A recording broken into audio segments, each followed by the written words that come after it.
अफसोस की बात यह है कि एक बार फिर अहम खबर स्मॉग और धुंध है। मुल्तान, लाहौर, रुझान से सियालकोट समेत पंजाब के मुख्तलिफ शहरों में शदीद स्मॉग और धुंध के बायस हद निगाह कम हो गई है।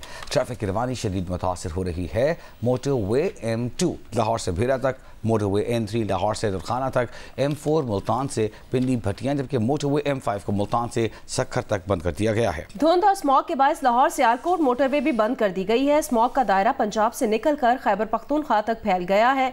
आज सुबह सवेरे मुल्तान पाकिस्तान का सबसे ज्यादा आलूदा शहर है, जहां 950 पार्टिकुलेट मैटर्स रिकॉर्ड किए गए हैं। रुझान में 627, सियालकोट में 577, लाहौर में 560, पेशावर में 509, मंगला में 398 और हरीपुर में 276 पार्टिकुलेट मैटर्स रिकॉर्ड किए गए हैं। मुल्तान, लाहौर, रुझान, सियालकोट समेत पंजाब के मुख्तलिफ शहरों में शदीद स्मॉग और धुंध के बायस हद निगाह कम हो गई है और ट्रैफिक की रवानी शदीद मुतासिर हो रही है। लाहौर और गिरदुन्नवाह में स्मॉग और धुंध पड़ने का सिलसिला भी जारी है। दुनिया के आलूदा तरीन शहरों में लाहौर आज भी पहले नंबर पर रहा। मजीद बता रही हैं यूनिस की नुमाइंदा दुआ मिर्जा। ये दुनिया के बड़े शहरों के एतबार से लाहौर आज भी आलूदा तरीन शहरों की फहरिस्त में सर फहरिस्त है। पाकिस्तान के शहरों की बात करें तो आज मुल्तान 960 एयर क्वालिटी इंडेक्स के साथ पहले नंबर पर, जबकि लाहौर 560 के साथ दूसरे नंबर पर है। स्मोक के असरात किस कदर हैं इसका अंदाज़ा आपको मेरी आवाज़ से हो रहा होगा। स्मोक में अगर आप बाहर निकलें और ये मास्क जो सिर्फ इतना सा भी अगर ढीला है तो इस हवा इतनी मुज़र है कि गले में खराश महसूस होती है और फिर गले की आवाज़ इस तरह बैठ जाती है जैसे मेरी बैठ गई है। आंखों में जलन की शिकायत भी लोग कर रहे हैं। इसके अलावा बुखार और डायरिया भी लोगों को हो रहा है। हस्पतालों में इस वक्त एमरजेंसी में खासा रश लग चुका है। महकमा मौसमियात का कहना है कि अगले 15 रोज़ तक बारिशों का कोई स्पेल होता हुआ नज़र नहीं आ रहा। दुआ मिर्जा लाहौर की सूरत हाल बता रही थी। लोधरा में स्मॉग के बायस अस्पतालों में नाक, कान, गले, एलर्जी और दमे के मरीजों में इजाफा होने के बावजूद शहरियों ने मास्क लगाने समेत दीगर हुकूमती हिदायत को नज़रअंदाज कर रखा है। तफसीलात रजब अली से।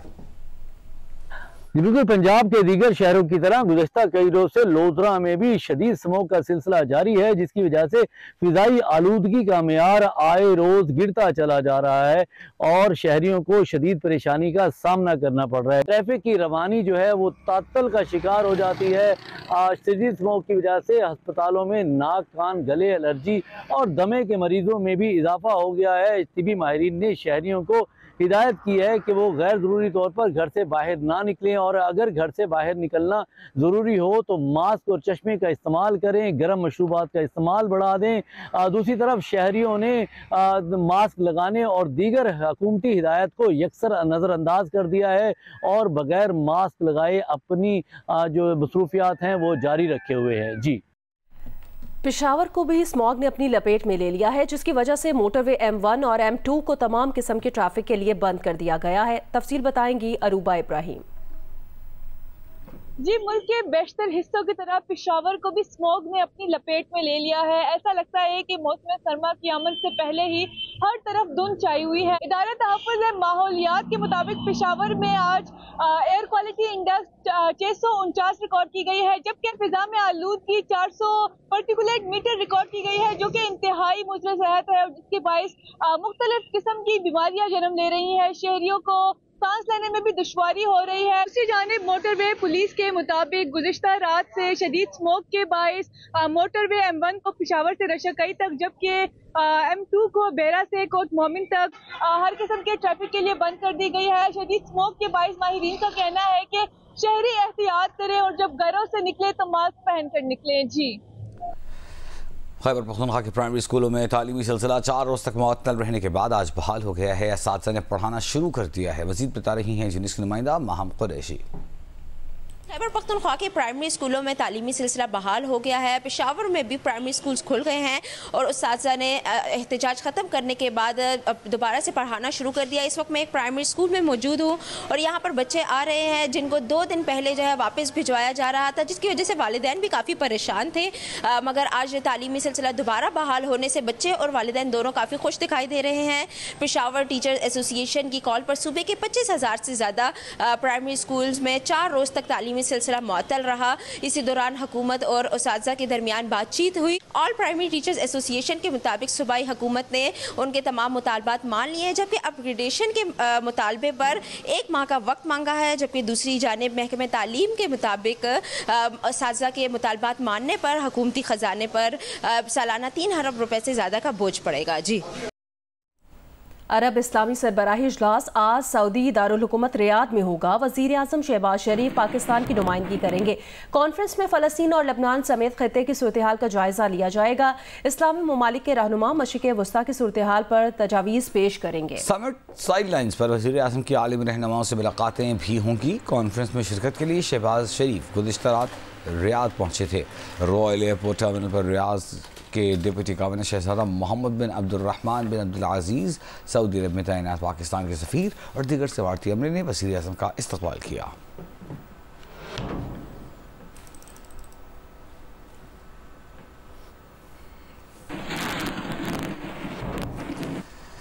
साबिक़ चीफ जस्टिस पाकिस्तान जस्टिस काजी फाइज ईसा पर लंदन में हमले पर पाकिस्तान हाई कमीशन ने किसी को नामजद किए बगैर स्कॉटलैंड यार्ड को शिकायत दर्ज करा दी है। स्कॉटलैंड यार्ड का कहना है कि साबिक़ चीफ जस्टिस पाकिस्तान पर हमले से आगाह है। वाक़या सिटी ऑफ लंदन में पेश आया, जहाँ की पुलिसिंग सिटी ऑफ लंदन की जिम्मेदारी है। डिप्लोमेटिक पुलिस के जरिए सिटी ऑफ लंदन से रब्ता किया है। पुलिस ने अभी तक एक्शन नहीं लिया है।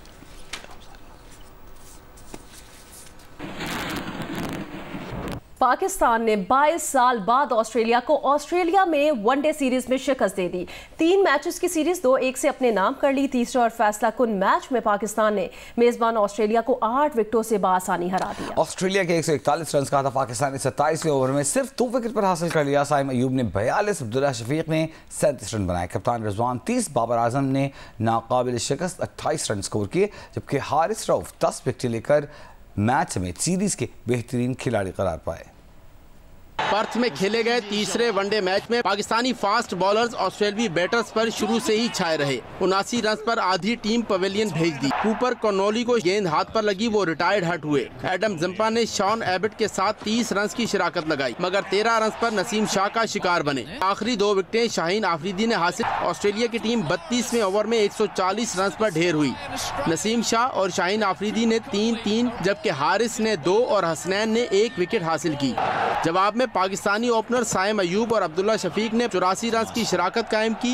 अब्दुल्ला शफीक ने 37 और साइम अयूब ने 42 रन बनाए। मोहम्मद रिजवान 30 और बाबर आजम ने 28 रन की नाकाबिले शिकस्त इनिंग्स खेली। पाकिस्तान ने हदफ 27वें ओवर में बासानी हासिल करके 22 साल बाद ऑस्ट्रेलिया के खिलाफ उसी की सरजमीन पर वनडे सीरीज में फतह समेटी। Haris Rauf player of the match और प्लेयर ऑफ द सीरीज करार पाए। भारत चैंपियंस ट्रॉफी खेलने पाकिस्तान नहीं आता ना आए। पाकिस्तान को भी हाइब्रिड मॉडल कबूल नहीं। भारत के इनकार पर पाकिस्तान का सख्त रद्द अमल सामने आ गया है। भारतीय मीडिया ने दावा किया है कि भारत के इनकार पर पाकिस्तान भारत को खेलों की सालसी आलमी अदालत ले जा सकता है। आईसीसी चैंपियंस ट्रॉफी के इनेकाद ने भारत की फिर हठधर्मी मैं ना मानू की रट दोहरा दी। जराये के मुताबिक इंटरनेशनल क्रिकेट काउंसिल ने पीसीबी को भारत के पाकिस्तान न आकर खेलने से मुताल्लिक आगाह कर दिया। पाकिस्तान क्रिकेट बोर्ड ने हुकूमत के साथ राब्ता किया और भारत के न आने से मुताल्लिक बता दिया। सरकारी जराये का कहना है कि हुकूमत पाकिस्तान का भारत का चैंपियंस ट्रॉफी में आने से इनकार करने पर सख्त फैसले लेने का इम्कान है। भारत के पाकिस्तान न आने की सूरत में पाकिस्तान ने आइंदा भारत के साथ कोई मैच न खेलने पर भी गौर शुरू कर दिया। जराये के मुताबिक हुकूमत का मौक़िफ़ है कि पाकिस्तान की टीम हमेशा भारत भेजी, अच्छा तासुर दिया, लेकिन भारत हमेशा सियासत को शामिल करता है। ताहम पाकिस्तान चैंपियंस ट्रॉफी पर अपने मौक़िफ़ से पीछे नहीं हटेगा। भारत नहीं आएगा तो खतरनाक हद तक जाएंगे। जराये का कहना है कि स्टेडियम्स बन रहे हैं, सिक्योरिटी अच्छी है, भारत के पास ना आने का कोई जवाब नहीं।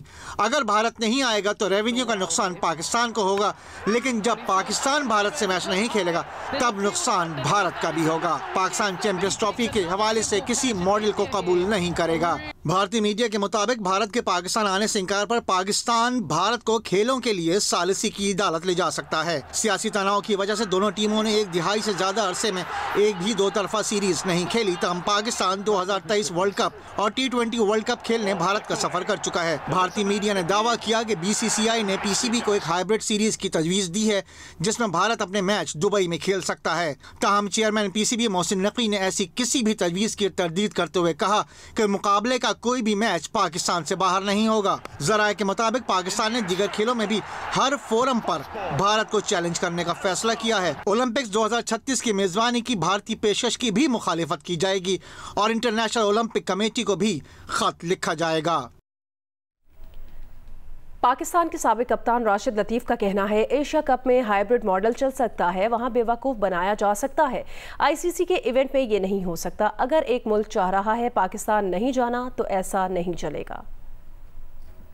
एशिया कप में हाइब्रिड मॉडल चल सकता है, आप बेवकूफ़ बना सकते हैं। ICC के इवेंट में नहीं चल सकता। वो बहुत ही रेयर होता है कि हालात ख़राब हैं कंट्री के तो तमाम कंट्री तो मना करती है कि इस मुल्क में हम नहीं खेलना चाहते तो फिर बनते। अगर एक अपनी विश चाह रहा है कि हम पाकिस्तान नहीं जाना चाहते, ऐसा चलेगा नहीं। अगर पाकिस्तान पार्टिसिपेट नहीं करता, इंडिया पार्टिसिपेट नहीं करता तो ICC के ऊपर आ जाएगा और तमाम कंट्रीज जोर डालेंगे ICC को कि ये जो चीज़ हो रही है इससे हमें फाइनेंशियल नुकसान होगा। जो 34 मिलियन या 38 मिलियन पर ईयर मिलता है हमें, वो कौन उनका बर्दाश्त करेगा। तो पाकिस्तान इस वक्त अपनी स्ट्रॉन्ग पोजीशन पे मौजूद है। ये ICC का टूर्नामेंट है, ये बायलैटरल सीरीज नहीं है। सारी चीजें हमने भारत के साथ करके देखनी है। एक दफा मार्जिन दिया, दो दफा मार्जिन दिया, दुनिया की सारी टीमें आ रही हैं, बड़े बड़े प्लेयर्स आ रहे हैं, तो अब कोई जवाब बनता नहीं है। बातें तो हमने बहुत कर ली, अब टाइम आ गया पाकिस्तान को फ्रंट फुट पे आके खेलने का। और पाकिस्तान अगर भारत यहाँ नहीं आता है तो पाकिस्तान को क्लियरली मना कर देना चाहिए कि भारत के साथ सारे दरवाजे, सारी क्रिकेट बंद कर देनी चाहिए अगर भारत यही चाहता है पाकिस्तान के। चैंपियंस ट्रॉफी के लिए भारतीय टीम के पाकिस्तान आने से इनकार के बाद मामला ICC बोर्ड मीटिंग में जाएगा और ज़राए के मुताबिक खेलों की आलमी सालिसी अदालत में मुकदमा जाने से काबिल क्रिकेट 4 के फोरम पर मामला तय हो जाएंगे। ज़राए के मुताबिक चैंपियंस ट्रॉफी में किसी तनाज़े से पहले मामला ICC बोर्ड मीटिंग में जाएगा। वहाँ किसी फैसले के बाद कोई पार्टी डिस्प्यूट रेजोल्यूशन कमेटी में जा सकती है। ज़राए का कहना है कि आलमी सालिसी अदालत का ऑप्शन ICC के मुताल्लिका फोरम्स पर किसी फैसले के बाद ही होगा और खेलों की आलमी सालिस अदालत में मुकदमा जाने से कबल क्रिकेट के फोरम पर मामला तय होंगे। पाकिस्तान क्रिकेट बोर्ड का पहला रद्द अमल ICC को जवाब देना होगा और ICC को जवाब तमाम कानूनी पहलुओं को मद्देनजर रखकर दिया जाएगा। थल जीप रैली के फाइनल राउंड प्रिपेयर्ड कैटेगरी के मुकाबले भी इख्तिताम पसीर हो गए। मारूफ रेसर आसिफ फजल चौधरी ने सबसे कम वक्त में फासला तय किया। थल जीप रैली के आखिरी रोज शदीद स्मोक के बायस ट्रैक पर हद निगाह इंतहाई कम रही, जिसकी वजह से प्री पेड कैटेगरी के मुकाबले 4 घंटे 40 मिनट की ताखीर से शुरू हुए। 200 किलोमीटर का ट्रैक कम करके 30 किलोमीटर तक महदूद करना पड़ा। रैली शुरू हुई तो मारूफ रेसर नादिर मक्सी सबसे पहले ट्रैक पर रवाना हुए। प्रीपेड कैटेगरी में 3 खवातीन समेत 34 रेसर्स ने हिस्सा लिया। क्वालिफाइंग राउंड में गाड़ी उलटने के बायस मामूली जख्मी होने वाले गैर मुल्की रेसर आसिफ अली भी प्रीपेड कैटेगरी के मुकाबले में शरीक हुए।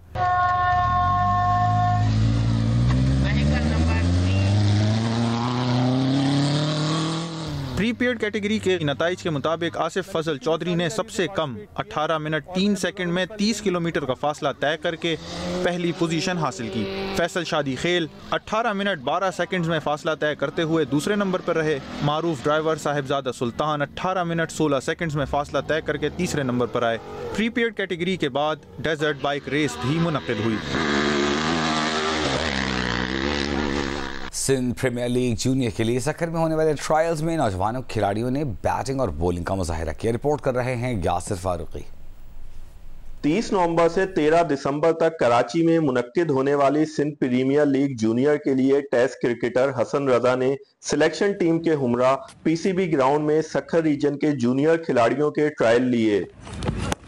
हमारे ट्रायल करने का मकसद यहाँ पे ये था कि सिंध के जितने भी बच्चे हैं उनको हम अच्छी और मयारी क्रिकेट दे सकें, उसका एक ये इब्तिदाई इक़दाम है हमारा। ट्रायल दिया अल्हम्दुलिल्लाह बहुत अच्छा लग रहा है। एक राउंड में सिलेक्ट हो गए, अब नेक्स्ट राउंड के ट्रायल होंगे तो देखते हैं इंशाल्लाह क्या होता है। ये इवेंट ऐसा है जिससे हमें बहुत सारा कॉन्फिडेंस भी मिल रहा है और मुझे उम्मीद है कि हम सिलेक्ट हो जाएंगे, क्योंकि पहले राउंड में हम सिलेक्ट हो चुके हैं। तमाम जूनियर लड़कों के लिए मौका है और स्पेशली सिंध के जो देही इलाका है उनके लिए मौका है कि लड़के सामने आएँ और अपने आप को जो है वो रिप्रेजेंट करें अच्छे तरीके से। और तकरीबन मेरिट पे सिलेक्शन हो रही है। अच्छा टैलेंट है यहाँ पर सिंध में और हमने तो जूनियर अंडर 23 का डाला था, मगर इसमें 15 साल के बच्चे भी आ रहे हैं, 16 साल के भी आ रहे हैं। सेक्टर में बहुत टैलेंट है। सिलेक्शन टीम 11 नवंबर को बेनजीराबाद, 13 नवंबर हैदराबाद और 15 नवंबर को कराची में ट्रायल्स लेगी। जूनियर लीग में 7 फ्रेंचाइज हिस्सा लेंगी, जिनमें 120 से ज्यादा खिलाड़ी शामिल होंगे। कैमरामैन उसामा तलत के साथ यासिर फारूकी, जियो न्यूज, सक्खर। आपको बताएं कि पीटीआई के स्वाबी में होने वाले जलसे के दौरान अमरीकी झंडा लहराने वाले के खिलाफ कानूनी कार्रवाई का फैसला किया गया है। तर्जुमान खैबर पख्तूनख्वा हुकूमत बैरिस्टर सैफ ने कहा कि स्वाबी जलसे में अमरीका का झंडा लहराने पर वज़ीर आला ने बरहमी का इजहार किया। पीटीआई जलसे में अमरीका का झंडा लहराना मुस्तरद करती है। अहम खबर आपको दे रहे हैं, पीटीआई के स्वाबी जलसे में अमेरिका का झंडा लहराया गया था और अब खैबर पख्तूनख्वा हुकूमत ने, जो कि पीटीआई की अपनी हुकूमत है, उसने इस कार्रवाई के खिलाफ, इस मामले के खिलाफ कानूनी कार्रवाई का कानूनी चाराजोई का फैसला कर लिया है। बैरिस्टर सैफ, जो कि तर्जुमान खैबर पख्तूनख्वा हुकूमत है, कहते हैं कि स्वाबी में जलसे में अमेरिका का झंडा लहराने पर वज़ीर आज़म ने बरहमी का इजहार किया है।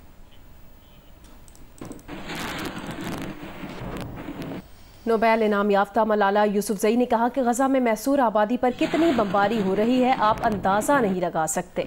एक बयान में मलाला यूसुफजई ने कहा कि जंग की कीमत बच्चे और औरतें अदा कर रहे हैं।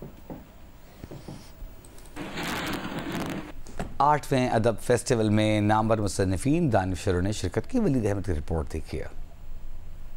अदब, फनून, सियासत और मईशत जैसे मौज़ूआत पर भरपूर सेशंस, किताबों की रोनुमाई के साथ रियायती कीमतों पर मबनी स्टॉल्स। कराची के शारा फैसल के मकामी मॉल में अदब मेला सजा। साबिक वजीर खजाना मिफ्ता इस्माइल ने मुआशी मुश्किलात में घिरे पाकिस्तान के मसाइल और उनके हल पर रोशनी डाली।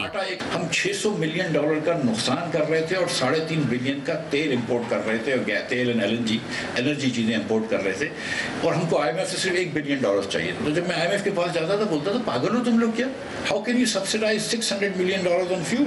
खवातीन के हुकूक पर सहाफ़ी मारिया मेमन और मुसन्निफा आयशा सरवरी ने अपने ख्यालात का इजहार किया, जबकि तस्नीम हसन की किताब द पाथ आई मेड की तकरीबी रुनुमाई भी फेस्टिवल का हिस्सा थी। अहले कलम और फनकारों ने इस बात पर जोर दिया कि ऐसे फेस्टिवल साल में सिर्फ 2-4 मरतबा नहीं बल्कि बाकायदगी से होने चाहिए। I think it's a fantastic activity. As I speak to you now, Islamabad में लिटरेचर फेस्टिवल हो रहा है, यहाँ अदब फेस्टिवल हो रहा है। कुछ सोचने का, कुछ सुनने का, कुछ समझने का मौका मिलता है। दोगलापन है सोसाइटी का, ये बदलना पड़ेगा for there to be progress.